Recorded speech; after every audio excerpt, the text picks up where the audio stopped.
so let me do the... okay, and the audio is going to be available on the Blackboard as well. Okay, I'm going to upload audio on the Blackboard in MP3 form. So first, here's the deal.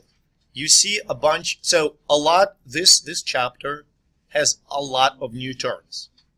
So I composed this list of terms so you can write down the definition of a term. You know what I'm talking about? Basically saying, okay, this is that, like non-communicable disease, disease that cannot be transmitted from person to person, stuff like that, you know. So I'm not going to go through all the definitions. Why? Because I gave them already during the lectures. So you already should know it. Now, the definitions should be practically one sentence. If you try to write a paragraph, you are doing something wrong. Okay? So what I want to, so do that, it shouldn't take you much. But what, now I had a question, somebody asked me about what I want in Koch's postulates. Here, when I say Koch's postulates, right there, I refer to, they link a microorganism to a disease. But you obviously have to know all four Koch's postulates, which we will address timely. Now, I'm going to jump to the questions that I have here. Now, regarding the body sites, let me make very clear. So this, know the sites that are sterile, know the sites that are not. There are going to be questions about this. Am I clear? So, which body site is sterile? That's an example. And then you have list of answers. Sort of, yeah. So, what are the roles in the human health? Yeah, you know, shaping immunity, metabolism, all that kind of stuff that we talked about. Like, you know, difference in the microbiomes between infants delivered by C-section, by a normal route, you know, kids born by a normal route acquire microbiome from the mothers. Yes. Can I ask you a question about just one of the terms? Of course, absolutely. I couldn't find Defensins? Yeah. Defensins are the proteins that can be found in the mucus secretions. It's basically just non-specific antibacterial proteins. We good? Perfect. So, few things. So, terms like transient, resident, opportunistic, just know them. Microbe in the wrong place. Remember we talked how hard it is for a pathogen to establish the infection in, say, vagina or mouth, but much easier to establish the infection in the heart or kidney or lung, which are sterile sites. Am I clear? So it's basically what I refer to, microbe in the wrong place. Understand that, please. Sterile sites are more susceptible to infections than sites that are populated. So for how we define infection, replication. Am I clear? Now this one, asymptomatic and inapparent, no symptoms. Communicable, non-communicable. Now with these ones, you're going to have a lot of questions where I'm going to give you example, like a description. I give you a description of a disease. Say, I don't know, you have a patient with peritonitis, which is the leakage of microorganisms from the intestine into the abdominal cavity. Is that non-communicable? Does that make sense? So I'm willing to provide you as many details as you want. Well, almost as you want, without the answer. If you need some extra data, I'll give you some extra data. But you have to come up with an answer by yourself. Okay? I give pretty thorough questions. Am I clear? Do you want us to know like that chart that was under the notes in that section or no? Like, You're talking about the basic reproduction number? No, like measles is airborne. That's what I'm talking about. I'm talking about the chart with basic reproduction numbers. You don't need to know any numbers. You don't need to know which is more contagious or less contagious. We're actually talking about this now. What I want you to know about basic reproduction number is that it reflects how easy disease is transmitted, but it does not reflect how severe the disease is. Does that make sense? Common cold is transmitted much easier than Ebola virus, but I would rather have common cold than Ebola virus.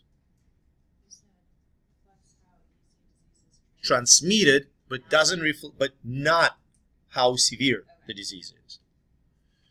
Am I clear so far? I'm meaning that basic reproduction number reflects how easy the disease is transmitted from person to person. Now, pathogenicity versus virulence. Pathogenicity is qualitative, ability or inability to cause. Virulence, how bad the disease is. So different strains, for instance, of E. coli or different strains of Ebola virus can have different virulence. They're all pathogenic. Am I clear? They're all pathogenic, but they do have different virulence. Make sense? Have an idea what determines the virulence. From host site, immune status, health status in general, like age and stuff like that is pretty obvious, you know. And from pathogen side, proper portal of entry, proper infectious dose, and presence or absence of virulence factors. Okay, we have it actually, like it's right there, like this. Switches, on-off switches, proper infectious dose, proper portal of entry, and presence or absence of virulence factors. Will determine exactly the panel with switches. Will determine the virulence. So median infectious, median lethal doses. Come on, that's no brainer, right? Now, remember that it's not easy to compare virulence of completely different pathogens. But if we talk about closely related ones, the higher the infectious dose, the lower the virulence, and vice versa. We good? Clear? Perfect. Now, portals of entry and portals of exit. I have hard times asking anything about it, okay? Because, like, I ask you, what can be a portal of exit? For God's sakes, anything, really, you know. Feces, blood, saliva, you know, practically anything. The only thing really, so I'm not going to ask you any examples. Don't worry. Huh? Yeah, and that was I about to say. The only thing that I ask is to know what acronym TORCH refers to. That's the only thing that I ask about portals of entry and portals of exit. Oh, God. So you don't want us to know, like, HIV? Yeah, no. And the TORCH was based on plasma? Or TORCH is based on the acronym for microorganisms that are transmitted via placenta. So, really yes. do you want us to know what TORCH stands for? No. Okay. No, I don't want you to know what acronym stands for.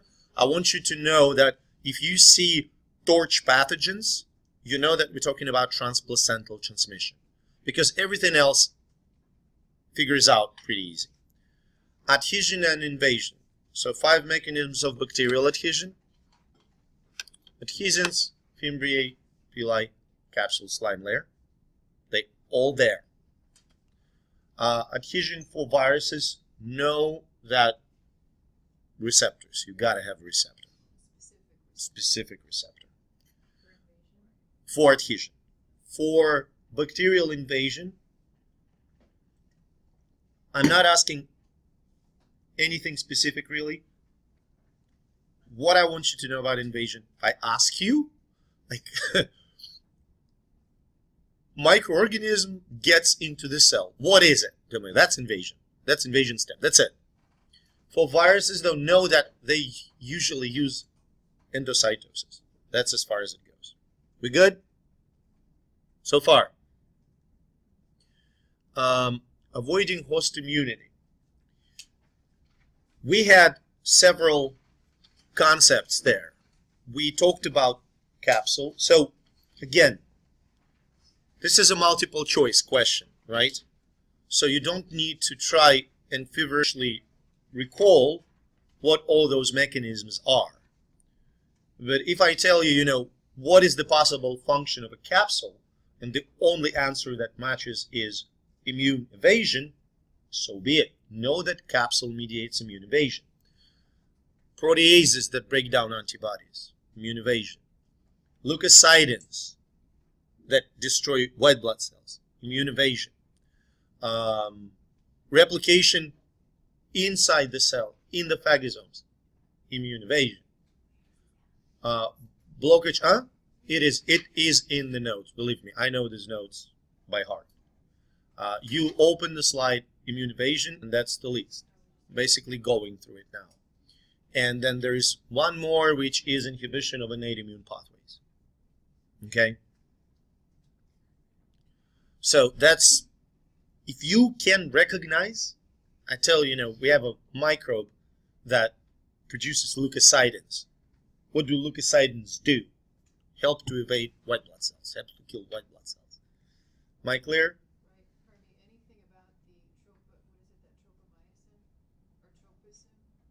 Okay, so tropomyosin is from different opera. Tropism? Tropism is from the different opera as well. That's when we were talking about receptors, and I mentioned that tropism is determined by receptors. So ability to bind to the receptor determines which tissues microbe will infect. Okay? So far, questions? Tropism was how, like, the end of it. I don't understand what means how the end of it. That's what you said in lecture. Like, I had that written down. Like, it's like that. Tropism is what microbe infects, and it's determined by receptors or ability to adhere to certain tissues. Neurotropic, hepatotropic, cardiotropic, myotropic, yeah.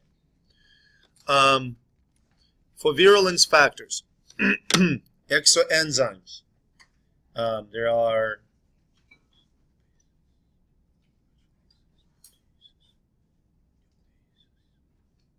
four types of enzymes: glycohydrolases, proteases, phospholipases, nucleases. Know what each type does. You don't need to know the examples for each type. Two types of toxins. We have endo and exo. We have a table that compares them. Know the difference. Am I clear? Endo and exotoxin, yes. Now, for endo and exotoxins. For endotoxins, pretty obvious, right? Only gram-negatives, outer membrane, blah, blah, blah. For exotoxins, can be both. I'm not talking about, like, that's obvious stuff. You can get it from the table. What I focus your attention on things that may kind of evade your attention. I told you before, 3 classes of exotoxins. Membrane disrupting, superantigen, and intracellular targeting. These 3 classes, I give you a description. You recognize which class is it. It's in the table. Membrane disruption, superantigen, and intracellular targeting toxins. So you can refer to the table that goes somewhere among the toxins. Do that. You're not going to get specific. I will give you an example, and you will recognize the class. Am I clear? So you don't want us to know the pathogen. No. That's what we're doing now with bacterial lectures. But for that moment, just the classes. Signs and symptoms. You will get a question about it. Any concerns? Shouldn't be any, really. Signs objective, symptoms subjective.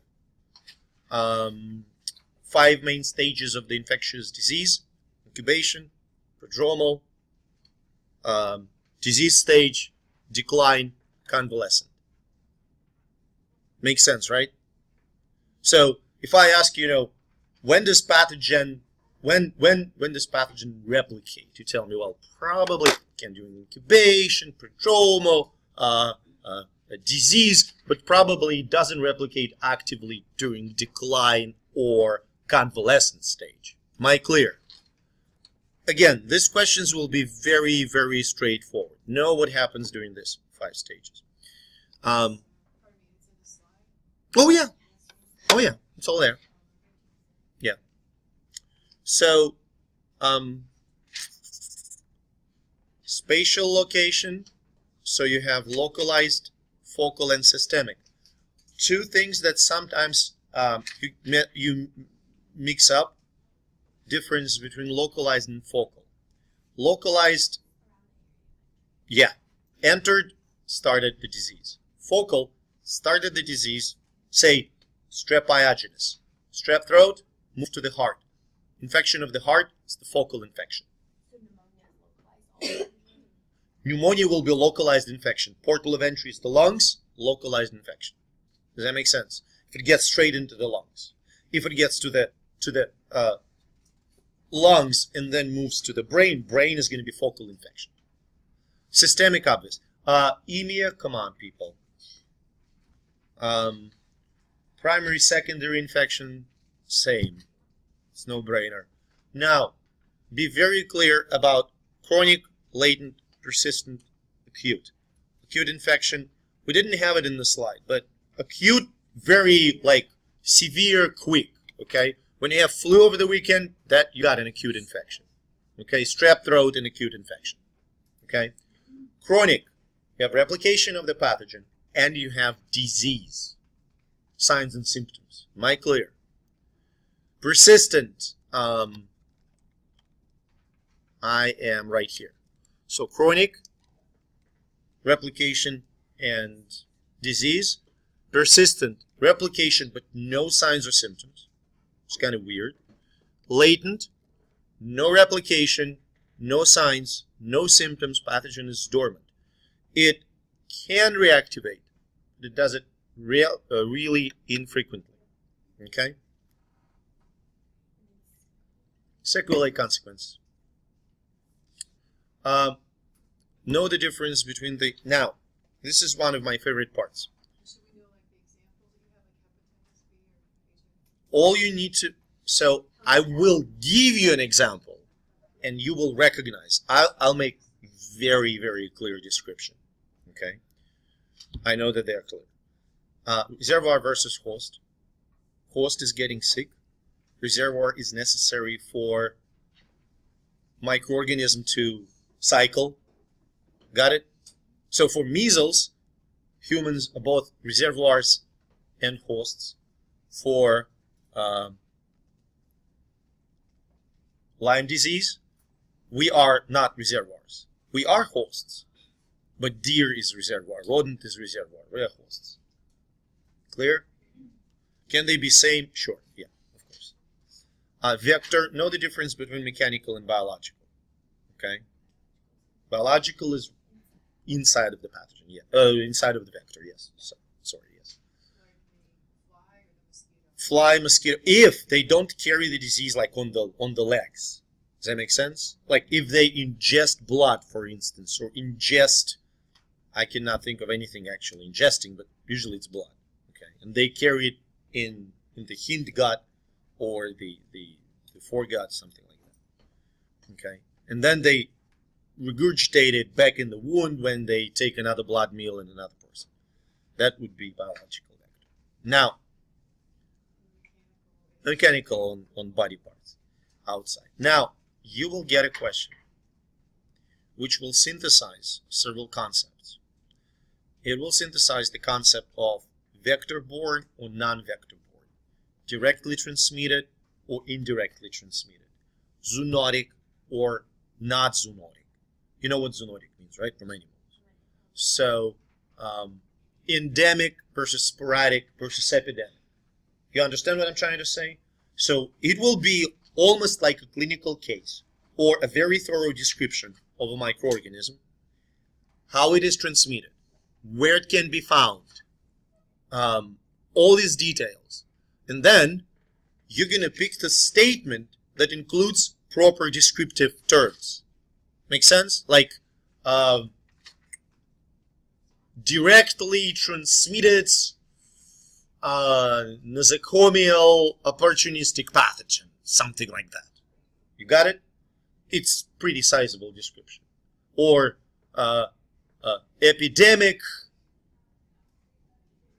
I ran out of like any option. Like epidemic, zoonotic, vector-borne, blah blah blah. Does that make sense?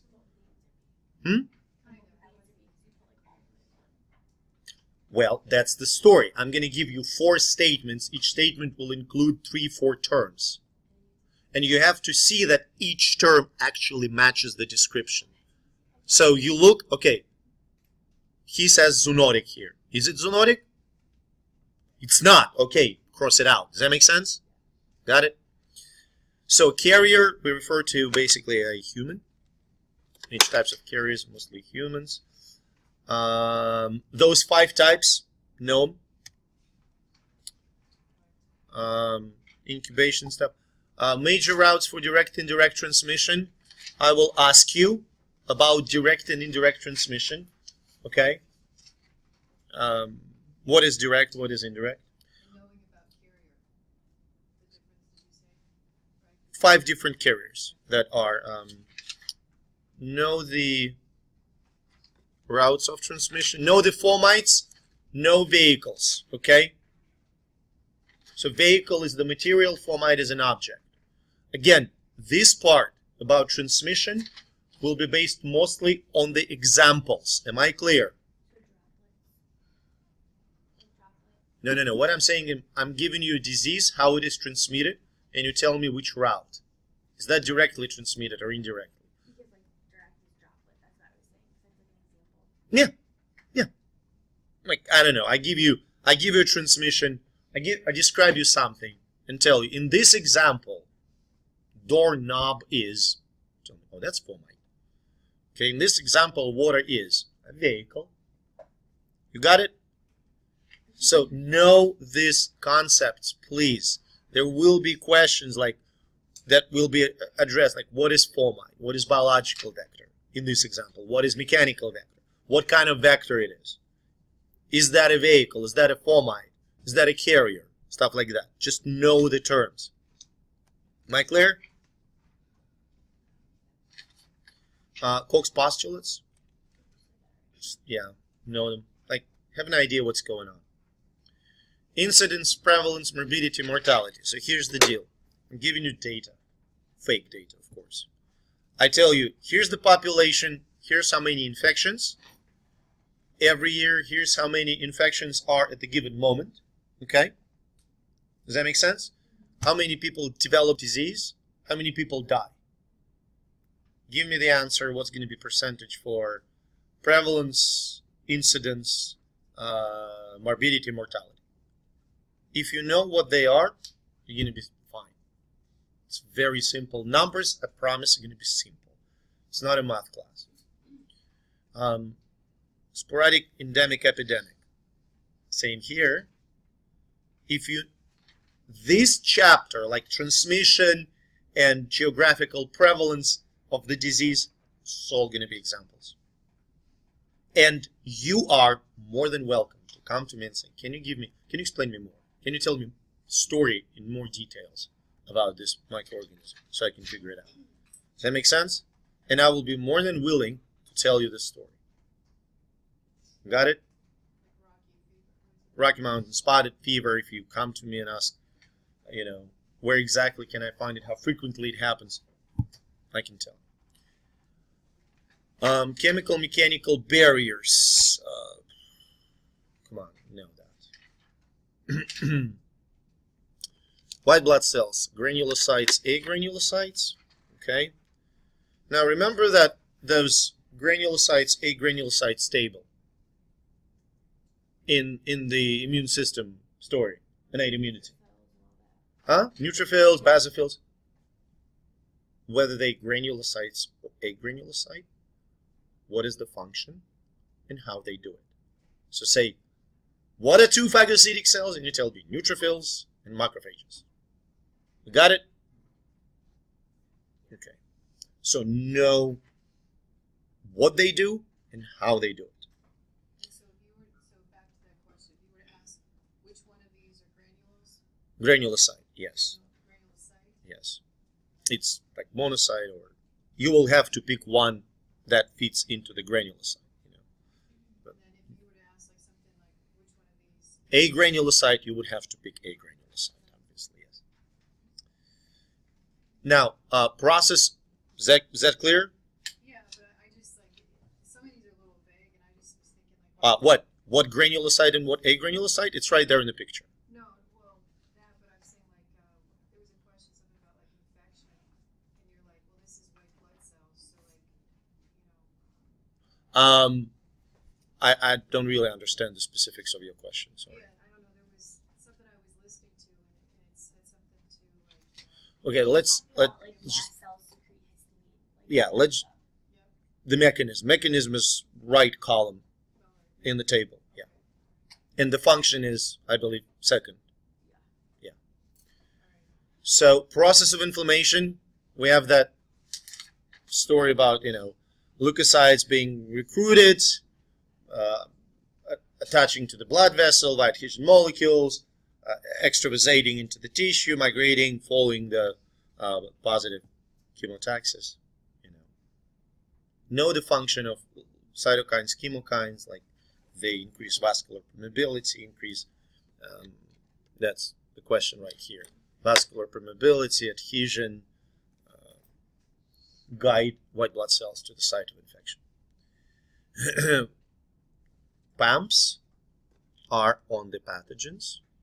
Pattern recognition receptors are on the body cells.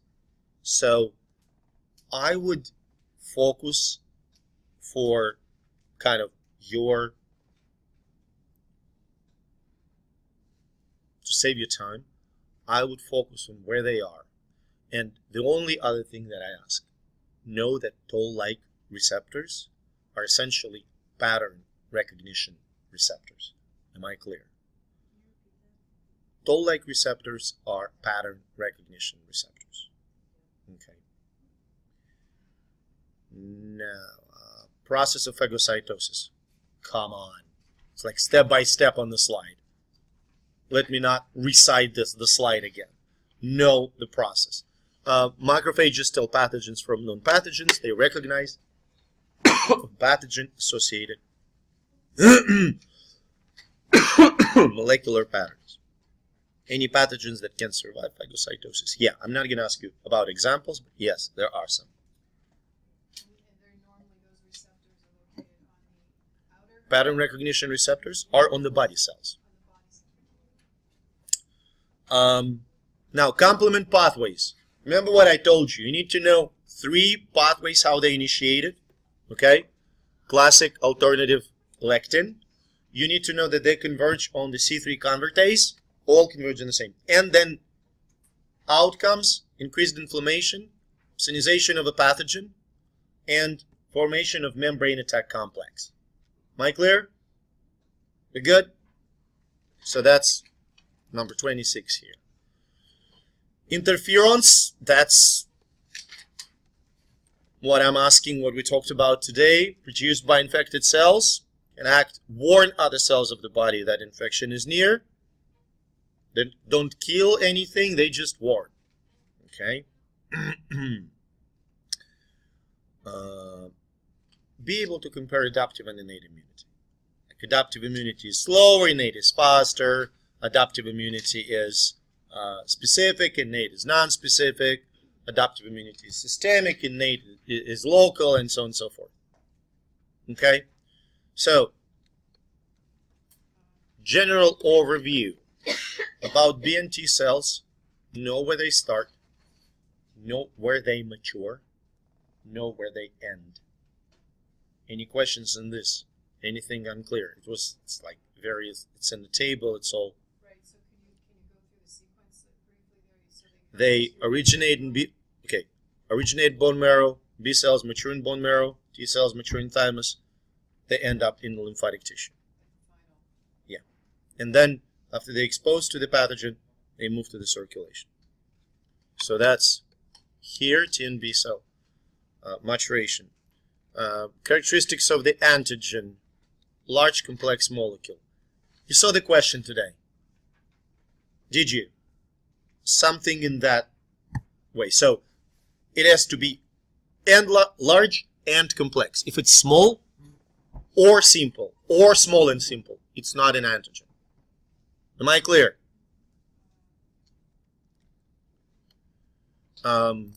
So B cell development for positive selection, it's actually, it should be not positive, it should be negative selection. So negative selection for B cells would be that you eliminate ones that do not, you eliminate B cells that are self-reactive. Clonal selection is when clone of B cells recognizes an antigen. B cells differentiate into plasma cells. B cell receptor is globulin D. Functional difference between FAB and FC fragments. FAB fragment binds antigenic determinant on an antigen. Does that make sense? FAB fragment on the antibody binds antigenic determinant on the antigen. FAB fragment on the antibody binds antigenic determinant on an antigen. Okay? It's the population of B cells with the same B cell receptor. Anything about, you know, I noticed like you got this, what is it, IG. We're getting there. We're getting there. So VDJ recombination. How cells can recognize that many antigens, okay? That makes sense? You good? So that recombination story, different genomic fragments recombine.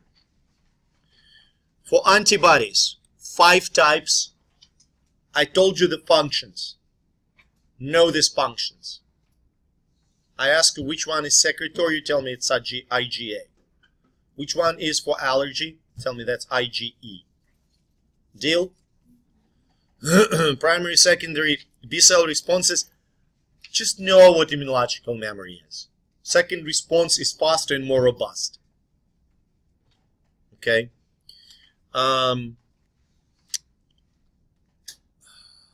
Humoral, Jesus. Artificial versus natural, passive versus active. There will be a question about it. Okay? Mechanisms for antibody, how they work. I will ask you what they can and cannot do. And I can ask you, what does that mean, agglutination? Or, what does that mean, neutralization? You understand what I'm saying?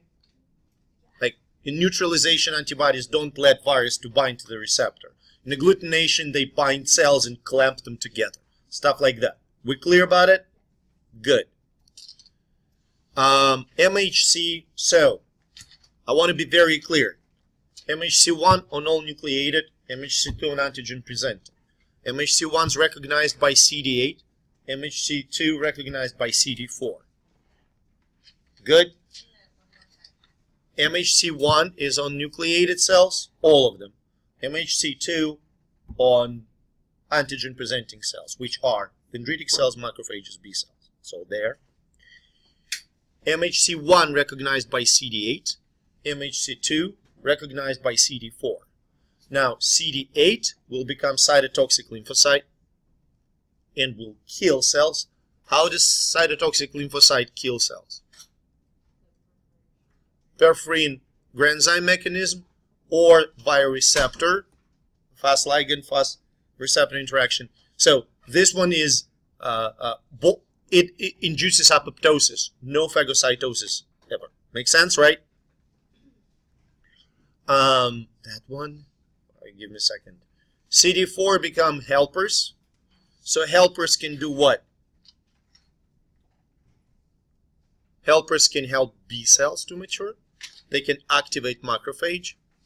And they stimulate maturation of CD8 cells. Okay? So I kind of don't feel it's right to split it in pieces, so we kind of covered a lot of things like T cells has to be activated by antigen presentation in CD4s presented by MHC class 2. Now, functional types, that's what we were talking about, helper killer. And give me a few more minutes. Positive, negative selection. Positive selection, remember in the thymus, T cells are tested for ability to recognize MHC. Negative selection, T cells that are self-reactive are basically removed. Okay? Now, that's the connection between helper and killer. Helper cells help to activate killer cells. Remember that. We talked about T helpers are necessary for activation of T killer cytotoxic lymphocytes. Know what MHC restriction means? CD4, recognize MHC2. CD8, recognize MHC1. Know what T regulatory cells do. Dampen the immune response, and that is why they can be decreased in autoimmune disease. Okay? Because they, So normally T cells dampen the immune response, and that is why they, for instance, decreased in autoimmune disease. Okay? Now, vaccines. Know the difference between an activated, attenuated, subunit, and vector vaccine. We're approaching the end. So I'm telling you what kind of questions you can get. So that's, I'm going to ask you something like, I'm giving you a description of a vaccine, how it is made. And you tell me what kind of vaccine it is. As usual with all the descriptive questions, exemplary questions, I'm right here. If you want to know more, come and ask. I'll explain. Good? 4 hypersensitivities. Mechanisms. IgE for allergy. IgG for type 2. Immune complexes for type 3. T cell and macrophage activation, delayed T cell and macrophage activation for type 4. Does that make sense? Know it. Blood groups. I'm going to ask you, what can you transfuse here and there? Okay? What can you transfuse to people with that blood group or with that blood group? Am I clear? Well, transplants. Difference between xeno, allo, auto, and isografts. Know what the graft versus host disease is and what is rejection. So in rejection, recipient's T cells attack the transplanted organ. In graft versus host disease, T cells of a transplant attack the tissues of the host. Am I clear? And finally, the congenital versus acquired immunodeficiency.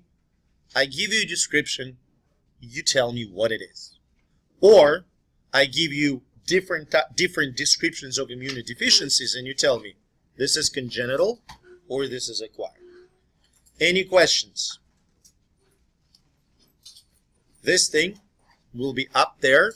So video will be probably in like 20 minutes. Takes some time to upload. Audio is going to be in